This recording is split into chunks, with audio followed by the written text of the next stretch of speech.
In the vast expanse of history, the Han dynasty emerged in the 2nd century BC, becoming the second Chinese imperial dynasty, but its ambition stretched far beyond mere governance. The primary concern was the persistent conflict with the Xiongnu tribes along the northern and western borders. To address this recurring issue, Emperor Wu of the Han dynasty, in 138 BC, dispatched an envoy, led by Zhang Qian, on a crucial mission. The objective? Forge an alliance or secure support from the Yuezhi, situated in the Western territories. Zhang Qian's journey through Central Asia became a voyage of discovery. Venturing through unfamiliar lands, he encountered a mosaic of cultures and encountered a particularly captivating populace, the Da Yuan people. It was the Da Yuan horses that captured Zhang Qian's fascination. Despite China's extensive history of utilizing horses in warfare, the Da Yuan equines appeared vastly superior in terms of size, strength, and speed. Zhang Qian returned to Emperor Wu brimming with admiration for these majestic creatures. Emperor Wu, intrigued by Zhang Qian's account, resolved to acquire these exceptional Western horses. With their introduction into the Han dynasty, a remarkable transformation occurred. Swiftly harnessing the newfound horsepower, the Han dynasty swiftly and effectively addressed the persistent threat posed by the Xiongnu. The success of Zhang Qian's expedition and its substantial impact prompted Emperor Wu to take bold steps. In 130 BC, he orchestrated the formal inauguration of the Silk Road, an ambitious venture that connected the eastern and western worlds through an intricate network of trade routes spanning an impressive 4,000 miles. However, the Silk Road wasn't the initial international trade route of historical significance. Nearly 3 centuries prior, it was the Persians, under the rule of Darius I, who established what was known as the Royal Road. Stretching across approximately 2,000 miles from Susa, modern-day Iran, to Sardis, a region in present-day Turkey, this formidable pathway served as a vital conduit for trade. Moreover, the Persians extended smaller routes from the main artery, branching into regions of the Indian subcontinent and northern Africa. While the Royal Road held its own significance, it was soon overshadowed by the burgeoning prominence of the Silk Road. This newfound corridor swiftly became the favored route for a multitude of individuals, merchants, messengers, and explorers alike. While the term Silk Road itself was coined much later, it undeniably facilitated the widespread trade of silk across the regions it traversed. Initially, silk remained a closely guarded secret of China. However, the ingenious network of the Silk Road transformed this coveted fabric into a sought-after commodity across Europe. The Romans, in particular, developed an insatiable appetite for this exotic Chinese creation. Yet, this fascination with silk proved to be a double-edged sword for the Romans. The burgeoning demand for silk significantly impacted Rome's trade balance, ultimately contributing to the decline of the Western Roman Empire. Silk wasn't the sole trade commodity along this illustrious path. The Silk Road facilitated the exchange of diverse goods, ranging from teas, spices, porcelain, and medicinal herbs to groundbreaking innovations like paper and gunpowder. The introduction of paper and gunpowder from the East left an indelible mark on European culture, transforming warfare and becoming the primary medium for written communication. The Silk Road's operation didn't necessitate traversing its entirety. Instead, traders often covered specific segments, thereby creating a vast network of intermediaries.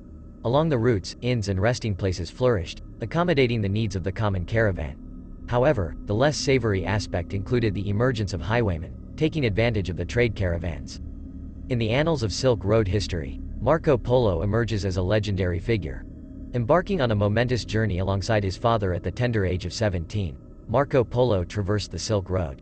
Their voyage culminated in the splendor of the Chinese palace, the residence of Kublai Khan. In 1275 AD, their prolonged stay in Asia allowed Marco Polo to immerse himself in the enigmatic wonders of this diverse continent, encountering unfamiliar cultures and expanding his horizons beyond imagination. Upon Marco Polo's return to Venice in 1295, he brought back a treasure trove of experiences and knowledge. His influential book, The Travels of Marco Polo, became a conduit for sharing the intricacies of Asian cultures, religions, and commerce with the European world. There stood a great caravanserai along the ancient Silk Route, a large inn where merchants, travelers, and their caravans would rest during their long journeys. This caravanserai was said to be a place of respite and shelter for weary travelers, but it held a dark secret that sent shivers down the spine of anyone who dared to stay there overnight. As the sun dipped below the horizon, casting shadows upon the land, the caravanserai would come alive with eerie whispers that echoed through its corridors. Stories were told among travelers about the spirits that roamed the premises, haunting the rooms and halls of the inn. Legend had it that a merchant, envious of another's wealth, had betrayed and murdered him within the walls of the caravanserai. The victim's restless spirit was said to wander the halls, seeking vengeance on those who crossed its path. Travelers who stayed there reported strange happenings. Doors would creak open without anyone touching them, eerie footsteps echoed in empty corridors, and chilling whispers filled the air at night. Some claimed to have seen a ghostly figure drifting through the darkness, its eyes glowing like embers in the night. One particularly chilling tale spoke of a merchant who decided to spend the night at the caravanserai. As he lay in his room, trying to sleep, he heard faint whispers that seemed to come from the walls themselves. Suddenly, a cold gust of wind swept through the room, extinguishing his lantern. In the darkness, he glimpsed a shadowy figure standing at the foot of his bed, its hollow eyes fixed upon him. Terrified, he fled the caravanserai at first light, vowing never to return.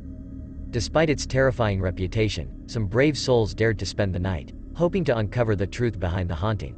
But none could withstand the bone-chilling fear that gripped them as the night unfolded, and they, too, hurriedly left at the break of dawn. Over time, the caravanserai gained a notorious reputation, and travelers began avoiding it altogether, opting for longer routes to bypass its cursed grounds. Despite the caravanserai's haunting reputation, there were a few daring adventurers who were determined to unravel the mystery that shrouded the ancient inn along the Silk Route. Among these adventurers was a young scholar named Li Wei. Fascinated by tales of the supernatural and eager to prove his courage, Li Wei embarked on a journey to the infamous caravanserai. Armed with a lantern, a journal, and unwavering determination, he arrived at the inn just before dusk. The caravanserai appeared desolate as Li Wei stepped through its gates, the air thick with an unsettling silence. He chose a room at the far end of the inn, determined to spend the night and uncover the truth behind the haunting. As darkness descended upon the land, strange occurrences began.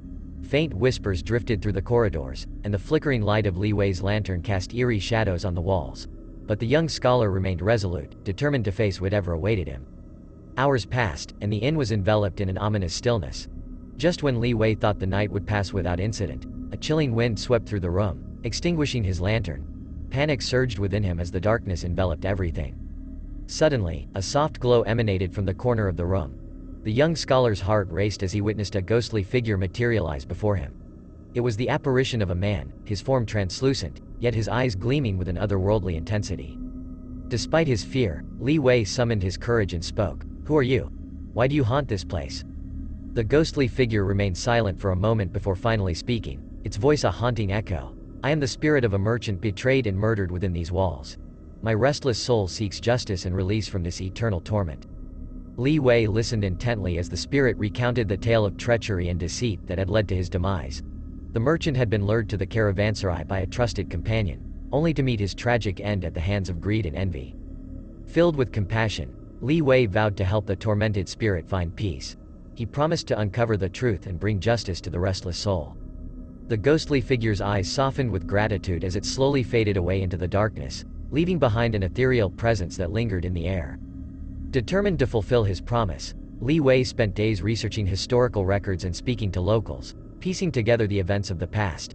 His investigation unearthed long-buried truths, revealing the identity of the treacherous merchant who had committed the heinous act. With the evidence in hand, Li Wei sought out the descendants of the betrayed merchant and, together, they ensured that justice was served. The truth came to light, and the spirit of the murdered merchant found solace as his story was finally acknowledged and his legacy honored. As a token of gratitude, the grateful spirit of the merchant bestowed a blessing upon Li Wei, promising him protection and guidance on his future endeavors. From that day forward, the haunting at the caravanserai ceased, and travelers dared to rest within its walls once again, free from the fear that had gripped the ancient inn for so long. And Li Wei continued his journeys, forever carrying the memory of the haunted caravanserai and the benevolent spirit he had helped find peace. The legacy of the Silk Road extended far beyond trade. It became a catalyst for the diffusion of languages, religions, and cultural ideologies. However, it wasn't just the exchange of goods and ideas that defined the Silk Road. It also facilitated the dissemination of diseases, and many historians attribute the spread of the devastating Black Death in the 14th century to this extensive trade network. Yet, the glory days of the Silk Road waned. Following the Ottoman Empire's conquest of Byzantium, trade links were severely curtailed, leading to the eventual closure of the Silk Road. As a response, Europeans turned their attention to exploring sea routes, heralding the Age of Discovery. These maritime explorations eventually culminated in European expeditions to the New World, reshaping the global landscape. The Silk Road's multifaceted role as an international trade hub, a conduit for exploration, a pathway for cultural exchange, and a vector for the transmission of ideas and diseases left an indelible mark on history. Its eventual decline sparked new waves of exploration and global trade, setting the stage for monumental historical milestones that continue to shape our world today. Now if you liked this video, then please like and subscribe to our channel for more such videos.